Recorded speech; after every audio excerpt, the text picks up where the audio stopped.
Hello, আসসালামু আলাইকুম।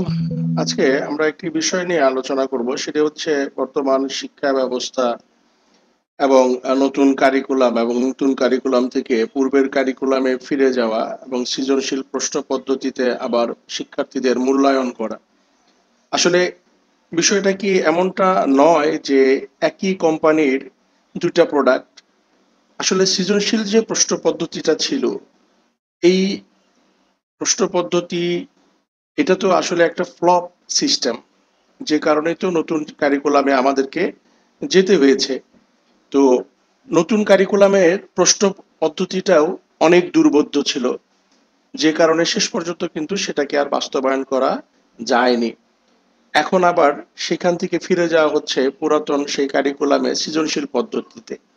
আসলে সৃজনশীল পদ্ধতি এই প্রশ্নটা এই ধরনের প্রশ্নের প্যাটার্ন আমাদের শিক্ষার্থীদের সাথে কতটুকু উপযোগী বর্তমান শিক্ষা ব্যবস্থা এবং আমাদের চাকরি জীবন, বৈশ্বিক জীবন এগুলোর সাথে যদি আমরা কম্পেয়ার করি সেক্ষেত্রে এই প্রশ্ন পদ্ধতিটা কি আমাদের শিক্ষার্থীদেরকে মিসগাইড করার নামান্তর নয়? এবং এটা কি আমাদের শিক্ষার্থীদেরকে প্রতারণার শামিল নয়? চলুন আমরা একটু দেখি এবং একটু বোঝার চেষ্টা করি। দেখেন এটি হচ্ছে শিক্ষক নিবন্ধন পরীক্ষার গণিত প্রশ্ন। প্রশ্নের প্যাটার্নটা দেখতে পাচ্ছেন কত সহজ সাবলীল, হ্যাঁ? একজন শিক্ষক হবার জন্য তাকে এই ধরনের প্রশ্নের উত্তর দিতে হবে। এরপরে চলেন আমরা দেখি, এটা হচ্ছে বিসিএস পরীক্ষা বাংলাদেশ বিষয়াবলী দেখতে পাচ্ছেন। বাংলাদেশের সর্বোচ্চ প্রতিযোগিতামূলক যে পরীক্ষা, সেই পরীক্ষার প্রশ্ন হচ্ছে এমন প্যাটার্ন। বাংলাদেশের কৃষিজমি, অকৃষিকাজে স্থানান্তরিত হবার স্বরূপ ও সংকট বিশ্লেষণ করুন। এই বিশ্লেষণ শব্দটা আপনারা খেয়াল রাখবেন। আরো কিছু প্রশ্ন দেখে আসি। এটা হচ্ছে আন্তর্জাতিক বিষয়াবলী বিসিএস পরীক্ষার প্রশ্ন। দেখেন এক লাইনের এক একটা করে প্রশ্ন। এরপরে হচ্ছে বিসিএস পরীক্ষায় যে ধরনের আপনার উপরে দেখতে পাচ্ছেন দশম থেকে ৪৬তম বিশেষ পরীক্ষার যে গণিত প্রশ্ন সেটার প্রশ্নের গণিত প্রশ্নের প্যাটার্নটা আপনারা দেখতে পাচ্ছেন একটু কয়েকটা নমুনা আর কি এখানে আপনারা পাটিগণিত দেখতে পাচ্ছেন, চক্রবৃদ্ধি সুদ। তো এই হচ্ছে পাটিগণিত। এরপরে আপনি বীজগণিত কিছু পাটিগণিত পাটিগণিতের নমুনাটা বীজগণিত এগুলা কিছু আছে এবং এই এই হচ্ছে গণিত প্রশ্নের নমুনা। এবার আসেন সৃজনশীল পদ্ধতিতে আমাদের শিক্ষার্থীরা কি শিখতেছে। দেখেন এই একটা প্রশ্ন। এটা হচ্ছে আমি এনসিটিবির ওয়েবসাইট থেকে ২০২৩ সালের নবম দশম শ্রেণীর বিজ্ঞান বই। এখন আমরা যদি ৬২ পৃষ্ঠায় আবার চলে যাই সেখান থেকে আমি একটি প্রশ্ন আপনাদেরকে দেখাই। জমিলা খাতুন বাড়ির পাশের পুকুরের ঘোলা পানিকে বিশেষ প্রক্রিয়ায় রান্নার উপযোগী করেন। অপরদিকে রতন সাহেব তার পানি বোতলজাতকরণ কারখানায় ও ঔষধ তৈরির কারখানায় পানিকে জীবাণুমুক্ত ও বিশুদ্ধ করে ব্যবহার করেন। পানির স্ফুটনাঙ্ক কি? এটার সাথে এইটার কোনো সম্পর্ক নাই, এটা আমরা জানি, জ্ঞানমূলক প্রশ্ন। জলজ উদ্ভিদ স্রোত এইটার সাথে এটার কোনো সম্পর্ক নাই। ৩ নম্বর প্রশ্ন যেটা, জমিলা খাতুন পুকুরের পানিকে কিভাবে রান্নার উপযোগী করেন ব্যাখ্যা করো। আচ্ছা, এই যে ঘোড়ার ডিম, এই যে প্রতারণামূলক যে একটা বিষয়, এই আবর্জনা যেটাকে উদ্দীপক বলা হচ্ছে সেটা আসলে কতটুকু উপযোগী স্কুল জীবন এবং কলেজ, অর্থাৎ মাধ্যমিক লেভেলে শুরু হয় ষষ্ঠ শ্রেণীতে এবং দ্বাদশ শ্রেণীতে এই সৃজনশীল পদ্ধতি শেষ হয়। এরপরে আমি আপনাদেরকে যে কয়েকটা প্রশ্ন দেখালাম বিশেষ পরীক্ষা, দেখেন প্রশ্নের প্যাটার্ন। এরপরে আমি আপনাদের সাথে শেয়ার করলাম হচ্ছে গিয়ে এই যে দেখেন শিক্ষক নিবন্ধন পরীক্ষার প্রশ্ন। তো এই হচ্ছে শিক্ষক নিবন্ধন পরীক্ষার, আমি যদি আপনাদেরকে দেখাই, এটি হচ্ছে শিক্ষক নিবন্ধন পরীক্ষার বাংলা প্রশ্ন, এক লাইনের প্রশ্ন। হ্যাঁ, তো বিসিএস পরীক্ষার মতো পরীক্ষা, ব্যাংকিং পরীক্ষার মতো পরীক্ষা, তারপরে হচ্ছে আপনার শিক্ষক নিবন্ধনের মতো পরীক্ষার প্রশ্ন যদি এই প্যাটার্নে হয়, অথচ আমরা আমাদের শিক্ষার্থীদেরকে স্কুল এবং কলেজে কি শিখাচ্ছি, এই সৃজনশীল পদ্ধতি, এই উদ্দীপকটা দিয়ে শিক্ষার্থীদেরকে বিভ্রান্ত করা এবং তাদেরকে প্রতিবন্ধী বানানোর একটা প্রক্রিয়া, বা এটা একটা ওইরকম একটা ধূম্রজাল নয় কি? আমি কি এই প্রশ্নটাকে সহজে এভাবে করতে পারতাম না? পুকুরের পানিকে কিভাবে রান্নার উপযোগী করা যায় ব্যাখ্যা করো। জমিলা খাতুন পুকুরের পানিকে কিভাবে রান্নার উপযোগী করেন, এইখান থেকে কি এমন রকেট সায়েন্স আবিষ্কার করতে পারবে শিক্ষার্থীরা, এবং এই উদ্দীপকের কারণে শিক্ষার্থীরা তো দূরের কথা, এখন পর্যন্ত গত এক যুগে শিক্ষকরা পর্যন্ত এই উদ্দীপকের প্যাটার্ন বুঝতে পারে নাই। এরপরে দেখেন, আমি আপনাদের সাথে শেয়ার করতেছিলাম এখানে একটা প্রশ্ন, এই বিশ্লেষণ কথাটা। তো এইখানে যেটা বলা হচ্ছে, এই রকেট সায়েন্সে সৃজনশীল পদ্ধতি, এই যুক্তি সহ এটা গ নাম্বার প্রশ্নে থাকবে, বিশ্লেষণ করো, আলোচনা করো, তারপরে যুক্তি সহ মতামত দাও। তো রতন সাহেব তার 2 কারখানার কাজে ব্যবহার করা পানি কি একই ভাবে জীবাণুমুক্ত ও বিশুদ্ধ করেন, যুক্তি সহ উপস্থাপন করো। এইখানে এই প্রশ্নটাকে সরাসরি এইভাবেই তো করা যেত যে কারখানার কাজে ব্যবহার করা পানিকে কি আমাদের পুকুরের পানি যেভাবে আমরা বিশুদ্ধ করি একইভাবে কি বিশুদ্ধ করা হয় কিনা, তোমার মতামত দাও, বিশ্লেষণ করো, বা তুমি কি বোঝো, এই কথাটুকু লিখলে কিন্তু একটা প্রশ্ন হয়ে যায়। সেইখানে এই উদ্ভট জিনিসগুলো আনার মধ্য দিয়ে শিক্ষার্থীদেরকে কিভাবে বিভ্রান্ত করা হচ্ছে, শিক্ষকদেরকে এই সমস্ত আবর্জনা গলাধকরণ করার কারণে সৃজনশীল পদ্ধতিটা কিন্তু হজম করে ফেলছিল জাতি এবং শিক্ষক, যে কারণে এটা চলছিল। কিন্তু এরপরে আরো যখন গার্বেজ টাইপ আনা হয়, তখন কিন্তু জাতি আর সেটা হজম করতে পারে নাই, যে কারণে কিন্তু এই রিয়াক্টটা চলে আসে।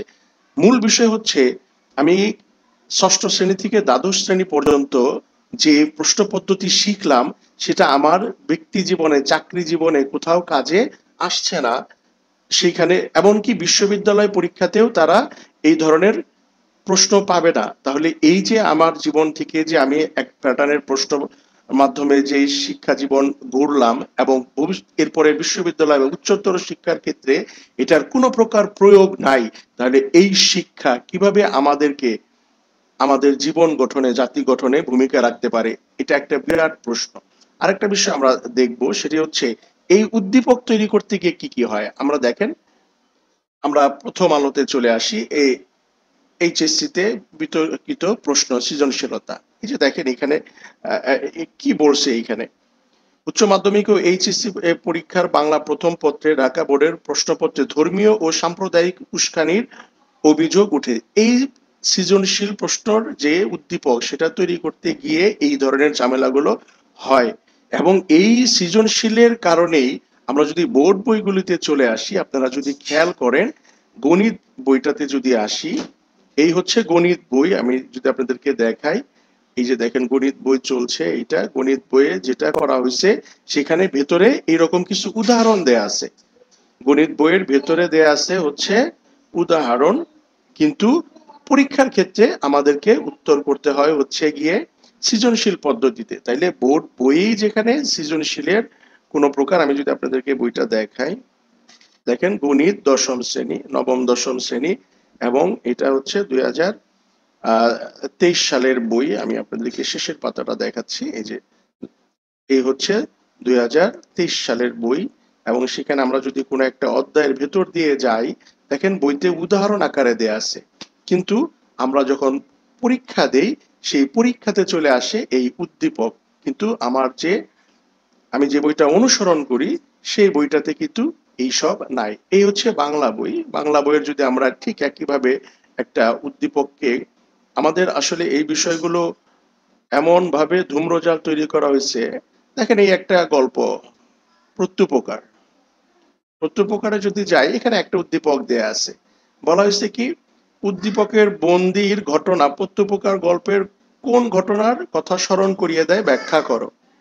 তাহলে এই প্রত্যুপকার গল্পের ঘটনাটাকে স্মরণ করিয়ে দেয় আমাদের। এখানে আমরা যদি জাস্ট এই পাঠ পরিচিতিটা পড়ি, তাহলেই বোঝা যাবে যে কোনো এক সময় খলিফা মামুনের সময়কালে দামেস্কের জনৈক শাসনকর্তা পদচ্যুত হন, এবং ওই ঘটনার প্রেক্ষিতে চলে আসে আলী ইবনে আব্বাস নামে এক চরিত্র।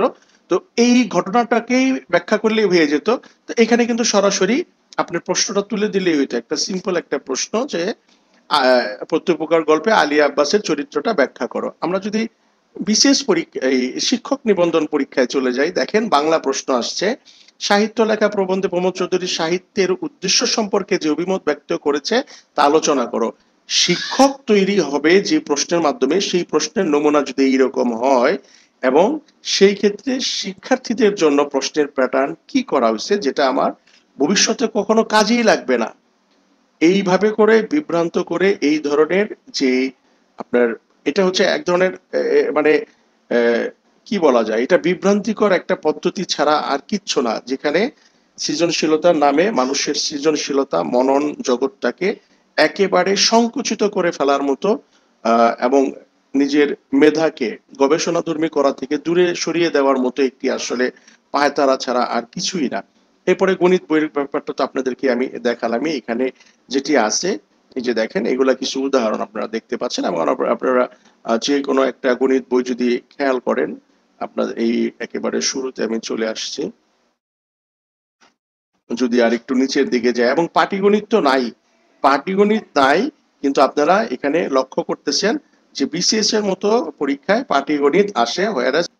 এই হচ্ছে দেখেন শিক্ষক নিবন্ধন পরীক্ষায় সহকারী শিক্ষক গণিতের প্রশ্ন।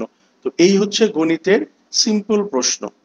হ্যাঁ, সেই জায়গায় শিক্ষার্থীদেরকে এসএসসি এবং এইচএসসি তে বোর্ড পরীক্ষাগুলোতে এই ধরনের আপনার সৃজনশীল প্রশ্নের সম্মুখীন হতে হয়, যেটা তাদের পরবর্তী জীবনে কোনো কাজেই আসবে না।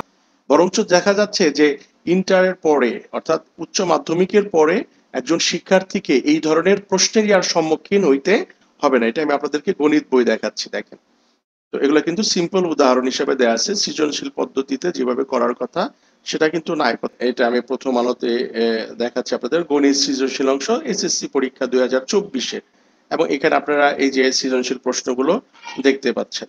তো এই যে উদ্দীপকটা এখানে দেয়া আছে, এই উদ্দীপকটা ছাড়াই তো আপনার বিসিএস এর মতো পরীক্ষা হয়ে যাচ্ছে। হ্যাঁ, এবং আপনার হচ্ছে গিয়ে শিক্ষক নিবন্ধনের মতো পরীক্ষাটাও এই উদ্দীপকগুলো ছাড়া সিম্পলি হয়ে যাচ্ছে।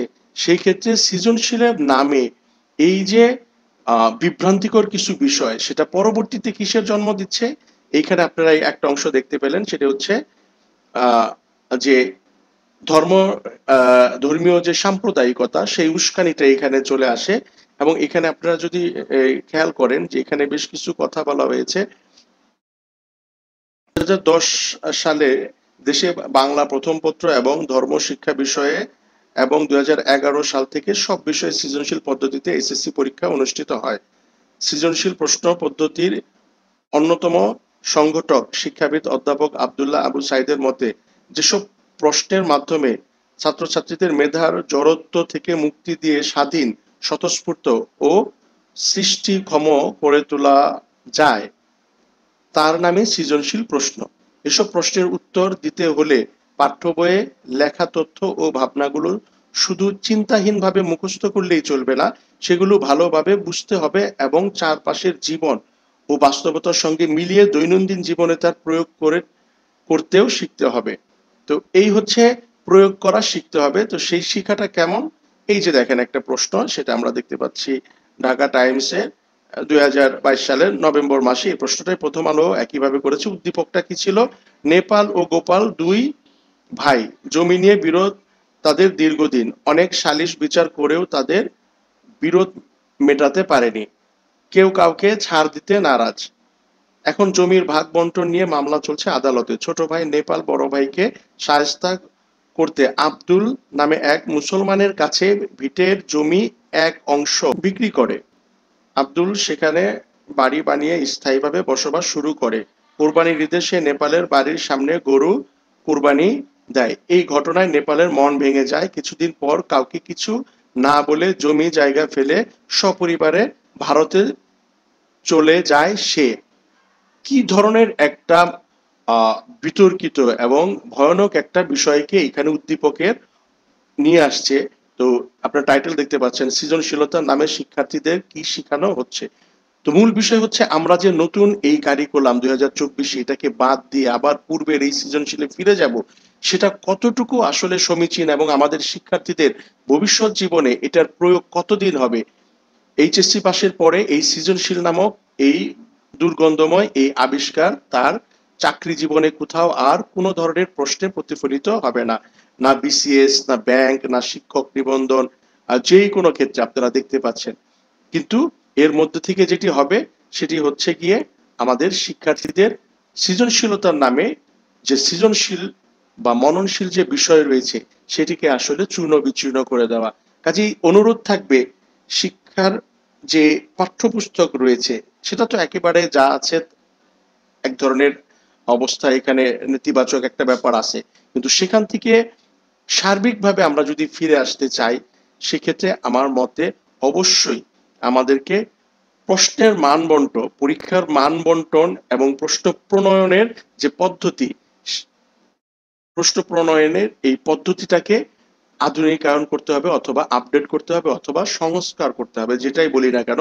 কিন্তু সৃজনশীলতার নামে শিক্ষক এবং শিক্ষার্থীদেরকে যে বিভ্রান্তি করে গাইড বইয়ের দিকে মুখ ঘুরিয়ে দেওয়া, এই যে একটা পায়তারা বা এই যে একটা দুর্বিসন্ধি ব্যাপার, সেখান থেকে আমাদের শিক্ষার্থীদেরকে বের করে আনতে হবে। কারণ শিক্ষার্থী তার জীবন গঠন করবেই, শিক্ষার বেসমেন্টটাই তৈরি হবে এসএসসি লেভেল, মাধ্যমিক এবং উচ্চ মাধ্যমিক লেভেলে। কিন্তু আমরা দেখতে পাচ্ছি উচ্চ মাধ্যমিক পর্যন্ত যে প্রশ্নের প্যাটার্নে শিক্ষার্থীরা পড়ালেখা করে আসতেছে, এর ঠিক পরে বিশ্ববিদ্যালয় লেভেল এবং এরপরে হচ্ছে তাদের যে আহ, কর্মজীবন এবং চাকরি জীবন, সেই ক্ষেত্রে আর এই ধরনের প্রশ্ন পদ্ধতি থাকছে না।